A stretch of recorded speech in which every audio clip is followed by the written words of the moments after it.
Hey, baby. You ready for bed? Well, I'm going to read you a story. I got your squish thingy here. I don't know what you kids call it. But here you go. All right. You all tucked in? All right. So tonight's story is going to be the Billy Goats Gruff. The three brothers Gruff were grazing on the land upon which they were born. Well, trying to graze would be a better description, for their small patch of land had grown overeaten, sparse, and between the three growing goats, there was not enough food for them.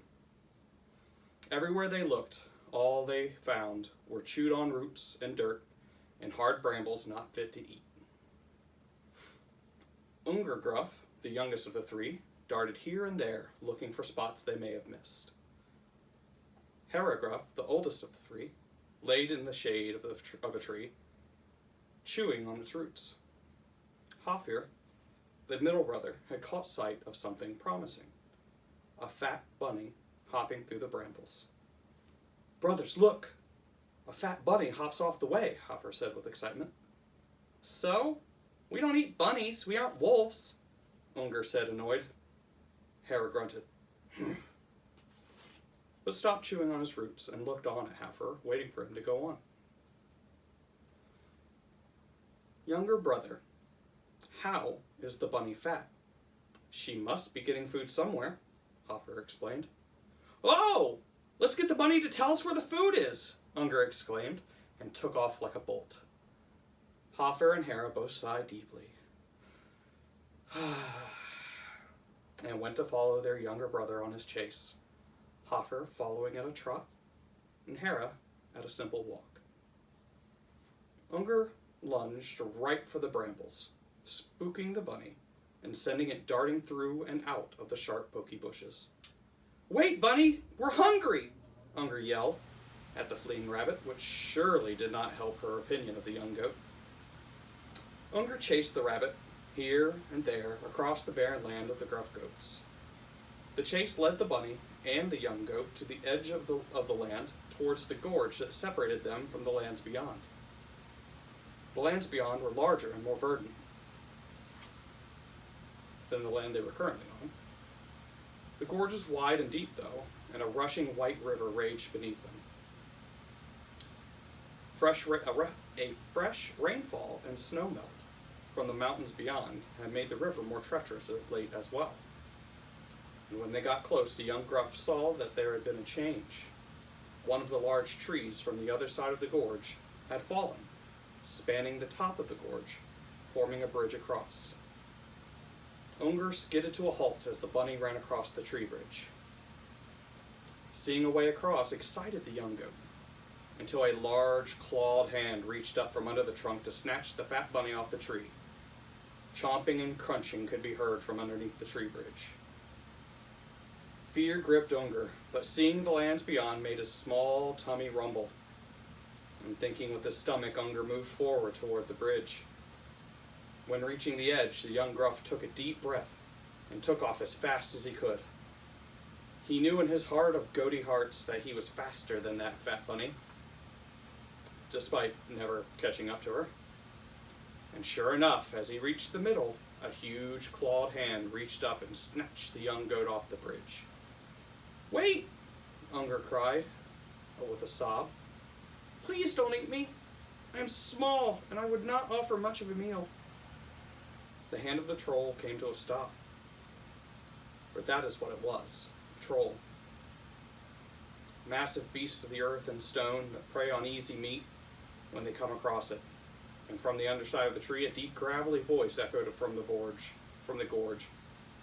"But you are meat, little goat. You may not be much, but I can eat you."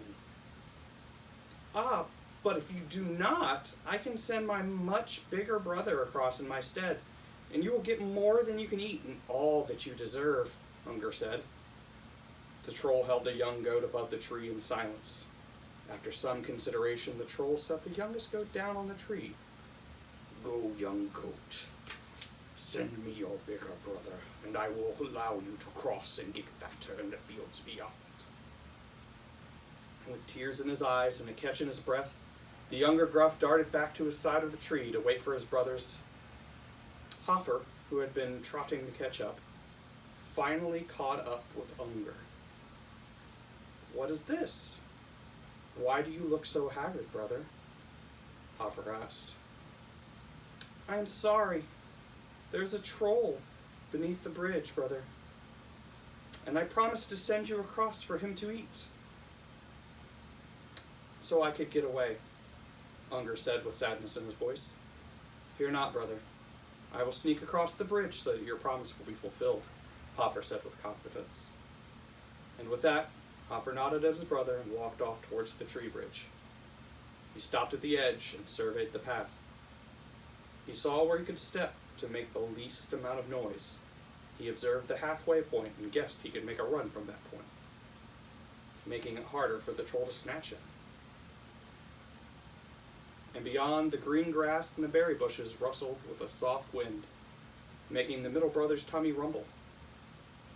Hoffer began to softly walk across the tree bridge with the softest of clips and the quietest of clops. When he reached the middle of the tree, he tensed up to begin his mad dash across the rest of the tree, but he did not see the clawed hand reaching quietly up behind him. The clawed hand at the last minute quickly snatched the middle goat from the tree. "Wait!" Hoffer cried with a sob. "Please don't eat me. I'm small and wouldn't offer much of a meal." The hand of the troll came to a stop. From the underside of the tree, a deep, gravelly voice echoed from the gorge. "But you are bigger than the little goat, and you are made out of meat. More meat than before, and you are here in my hand. Why should I not eat you?" "Because, if you do not, I can send my bigger brother across in my stead, and you will get more than you can eat, and all that you deserve," Hoffer said. The troll held the goat in silence. After some consideration, the troll set the middle Gruff on the tree. "Go, young goat. Send me your bigger brother, and I will allow you to cross and get fatter in the fields beyond." And with a catch in his breath and a shake in his leg, the middle Gruff darted back to his side of the bridge to wait for his older brother. And Hera, who had been slowly walking to get to his brothers, finally caught up. With a humph, Hera brought his massive bulk to a stop and looked at his middle brother with soft eyes. "I'm so sorry. There's a troll beneath the bridge, brother, and I promised to send you across for him to eat, so I could get away," Hoffer said with sadness in his voice.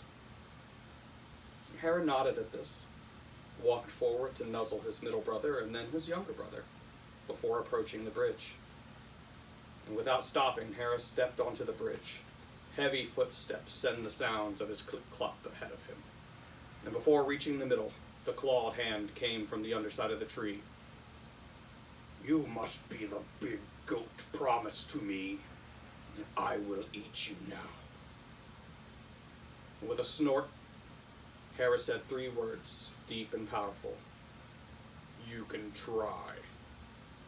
And with a roar, the troll pulled itself to the top of the bridge, big and craggy with the green fur of moss on patches of its body, claws on the end of each of its long limbs, and tusks that looked like cracked obelisks jutting from its mouth.